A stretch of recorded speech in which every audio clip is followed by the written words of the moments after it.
আজকে press corner শুরুই করব একটা বড় খবর দিয়ে। শেষ পর্যন্ত আদালতের নির্দেশেই কাটছে চিংড়িঘাটা মেট্রোর জট। চিংড়িঘাটা মেট্রোর পিলার তৈরির জন্য এবার সময়সীমা বেঁধে দিল আদালত।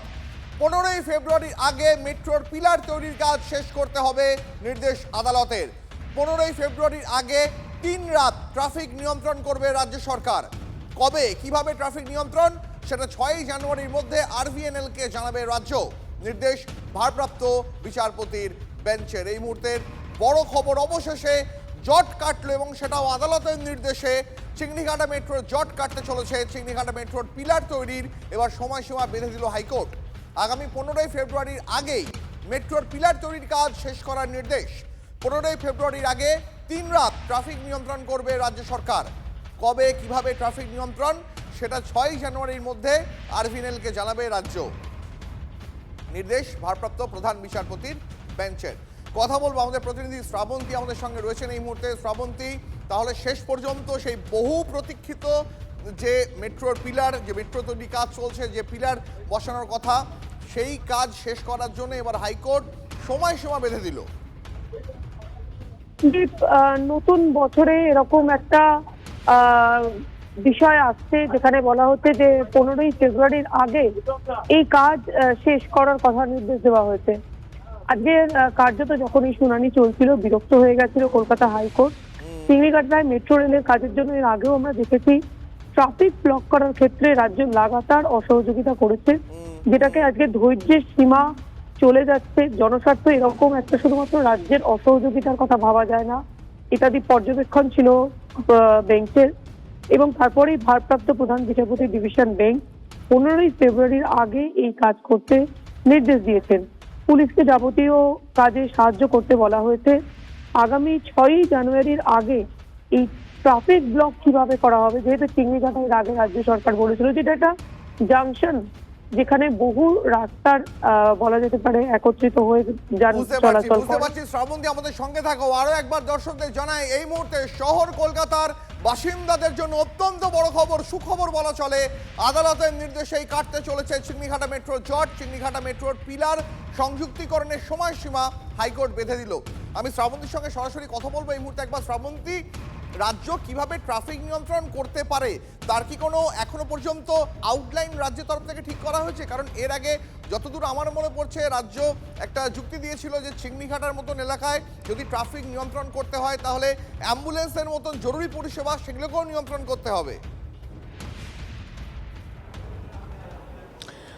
এবং সেটা যদি এই ধরনের কাজ হয় তাহলে যদি পিলার তৈরি হয়, যেহেতু অনেক দিনের কাজ আছে, সেই কাজ করা যাবে কি করে সেটা আজকে রাজ্যকে পরিষ্কারভাবে বলা হয়েছে। আগামী 6 তারিখের মধ্যে কিভাবে পুলিশ গোটা ট্রাফিকটা ম্যানেজ করবে, অর্থাৎ কোন রাস্তা দিয়ে যাবে, শুধু কি একটা দিকের রাস্তা চলাচল করবে, পিলারটা ঠিক কোন জায়গায় বসছে, ইত্যাদি যাবতীয় নকশা 6ই জানুয়ারির মধ্যে পুলিশকে করতে হবে এবং সেটা আদালতকে জানাতে হবে। এখানে অত্যন্ত গুরুত্বপূর্ণ, আজকের ভারপ্রাপ্ত প্রধান বিচারপতি দীপ স্মরণ করিয়ে দিয়েছেন যে এই মামলা জনস্বার্থ মামলা হিসেবে দায়ের হয়েছিল। যদি এই চিংড়িঘাটা মেট্রো হয় তাহলে একেবারে সেক্টর 5 থেকে নিউ গড়িয়া মেট্রো স্টেশন, অর্থাৎ এক প্রান্ত থেকে আরেক প্রান্ত সংযুক্তিকরণ হবে, যেটাতে বহু মানুষ তারা উপকৃত হবেন। তাহলে জনস্বার্থ মামলায় যদি রাজ্যের বারবার অসহযোগিতার সামনে আসে তাহলে সত্যিই কি সেটা জনস্বার্থ মামলা হিসেবে টিকিয়ে রাখা যায়? কাজ বাকি সেটাও তো খুব অল্প অংশ, মানে ওই 366 মিটার অংশ, সেটা নিয়েই এতদিনের জট।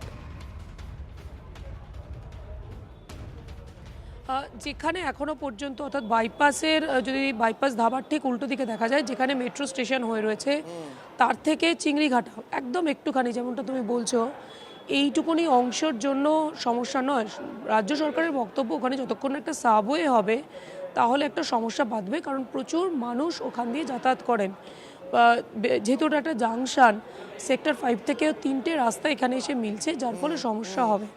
এখন তার জন্য কি ব্যবস্থা হবে সেটার কোনো ভাবনা চিন্তা না করে শুধুমাত্র মামলায় তারিখের পরে তারিখ, এটা কতখানি গ্রহণযোগ্য সেটা নিয়ে প্রশ্ন ওঠে। বিচারপতি অত্যন্ত বিরক্ত হন এবং তারপরে আজকে তিনি নিজেই একটু আমাদের সঙ্গে থাকো, আমি আসবো তোমার কাছে আবার। এই মুহূর্তে বিজেপি নেতা সজল ঘোষ আমাদের সঙ্গে রয়েছেন। সজল বাবু, শেষ পর্যন্ত আদালতের নির্দেশে চিংড়িঘাটা মেট্রো জট কাটতে চলেছে, একই সঙ্গে রাজ্যের উপরে আজ বিরক্তিও প্রকাশ করেছে আদালত। আপনার প্রতিক্রিয়া জানতে চাইবো। আদালত যদি ব্যাপারটা একটু আরো আগে দেখতো, সত্য প্রণোদিত ভাবে দেখতো, তাহলে এতদিন বাংলার মানুষের অনেকটা সুরাহা হতো। দিদির কপালটা সত্যিই খারাপ, শনির দশা চলছে, কিছুতেই কিছু করতে পারছে না, কোনো দিক দিয়ে একটুও সুরাহা পাচ্ছে না। ভেবেছিল এটা মানুষকে কিছুদিন বেশি ভোগাবো, হ্যাঁ, কারণ উনি সেটা চান। আগে অগ্নিকন্যা ছিলেন, এখন ঘূর্ণিকন্যা হয়ে গিয়েছেন। ফলে ওনার মানুষকে যে ভোগানো, মানুষকে যন্ত্রণা দেওয়া, এটাই হচ্ছে ওনার একমাত্র শান্তি। সেই শান্তিতেও ব্যাঘাত ঘটিয়ে দিল হাইকোর্ট। ওনার সময় খুব খারাপ যাচ্ছে। হ্যাঁ, এটাই সজলবাবু, বোঝা অনেক যাচ্ছে। ধন্যবাদ আপনার প্রতিক্রিয়ার জন্য। আমি শ্রাবন্তীর কাছে আরেকবার সরাসরি চলে যাব। শ্রাবন্তী, যেটা আদালতের তরফ থেকে জানানো হয়েছে 15ই ফেব্রুয়ারির আগে 3 রাত ট্রাফিক নিয়ন্ত্রণ করবে রাজ্য সরকার। কবে কিভাবে ট্রাফিক নিয়ন্ত্রণ সেটা 6ই জানুয়ারির মধ্যে আরভিএনএলকে জানাবে রাজ্য। আর কি কি বললেন ভারপ্রাপ্ত প্রধান বিচারপতির যে বেঞ্চ? দেখো, আজকের রাজ্য জানিয়েছিল যে এই মামলা গ্রহণযোগ্য নয়, জনস্বার্থ মামলা হিসেবে এটাকে মানা করা যায় না। ভারপ্রাপ্ত প্রধান বিচারপতি সুজয় পালের মন্তব্য যে যেখানে নিউ গড়িয়া থেকে সেক্টর 5 অবধি এত মানুষ আসবেন, সেটা তাহলে যদি জনস্বার্থ না হয় তাহলে কোন মামলা জনস্বার্থ মামলা হিসেবে গৃহীত হবে। একই সঙ্গে রাজ্য সরকার বলে যে এই যে টাইম স্প্যানটা দেওয়া হচ্ছে 6ই ফেব্রুয়ারি, 15ই ফেব্রুয়ারি এবং 6ই জানুয়ারির কথা বলা হচ্ছে, পুলিশকে ট্রাফিক নিয়ন্ত্রণের কথা একটা নকশা দিতে হবে, সেটা সম্ভব নয় কারণ পুজো চলে আসছে, এখানে একটা বুঝতে পারছি। ক্রিসমাস শ্রাবন্তী, অনেক ধন্যবাদ। নজর রাখো।